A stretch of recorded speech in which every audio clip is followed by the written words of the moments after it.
Madam, நீங்கள் அதானியினுடைய அவங்களுடைய annual report எடுத்து பார்த்தீங்கன்னா அதுலேருந்து 2 பேரா கோட் பண்ணி நம்முடைய அறிக்கை நம்பர் 2ல் அந்த 2 பேராவை நாங்கள் அட்டாச் பண்ணியிருக்கோம் மேடம். அதாவது தமிழக அரசை பொறுத்தவரை கரெக்ட், இந்திய அரசு ஒரு லெவலுக்கு மேலே எல்லாமே சோலார் எனர்ஜி கார்பரேஷன் மூலமாக கீழே கொண்டு வந்துட்டாங்க. ஏன்னா இந்தியா முழுவதும் ஒரு ஃபிக்ஸட் ரேட்டை நோக்கி போகணும் அப்படின்னு, இந்தியா முழுவதும் இது நேர்மையான விதத்தில் செல்ல வேண்டும் என்பதற்காக தான் அது கொண்டு வரப்பட்டது. நாங்கள் வைக்கிற குற்றச்சாட்டு முதல்ல இருந்து நீங்கள் அதானிக்கு ஃபேவர் பண்ணீங்கன்னு வைக்கல.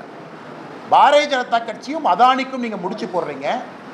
நீங்கள் ஆட்சிக்கு வந்த பிறகு அதிமுக அரசில் போடப்பட்ட அந்த ஒப்பந்தம், நீங்கள் சொல்கிற ஒப்பந்தத்தினுடைய கண்டினியூட்டியில் கமோதி பிளான்ட்டுக்கு நீங்கள் 90 கோடி ரூபாய் 90 கோடி சில்லரை நீங்கள் கொடுத்துருக்குறீங்க. அதை நீங்கள் கேன்சல் பண்ணியிருக்கலாமே.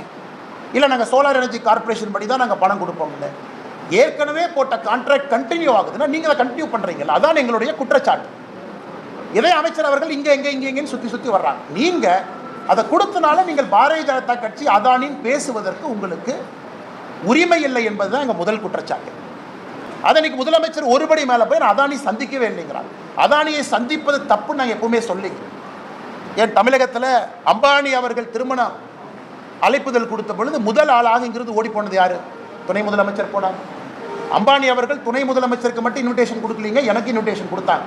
பாரதிய ஜனதா கட்சி மாநில தலைவருக்கும் வீட்டுக்கு வந்து அம்பானி நிறுவனத்தினுடைய உயரதிகாரிகள் இன்விடேஷன் கொடுத்துட்டு தான் போனாங்க. எதற்கு நான் பப்ளிக்ல சொல்றேன் அப்படின்னாங்க, ஓடி போய் நான் இருக்கேன். அதனால் நீங்கள் அதானி அம்பானி பாரதிய ஜனதா கட்சின்னு எதற்கு சொல்ல வேண்டும்?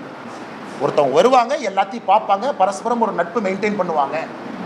அந்த வந்தால்தான் ஒரு நாடு வளர்ச்சி அடையும், ஒரு மாநில வளர்ச்சி அடையும். அது தவறு கிடையாது.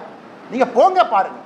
நாங்கள் சொல்வது பாராளுமன்றத்தில் எதற்காக நீங்கள் டிஷர்ட்டை போட்டுட்டு அதானி பிஜேபி ஏகே, அதானி மோடி ஏகேன்னு எதற்கு கனிமொழி அவர்கள் அங்கே ஆர்ப்பாட்டம் நடத்தணும்?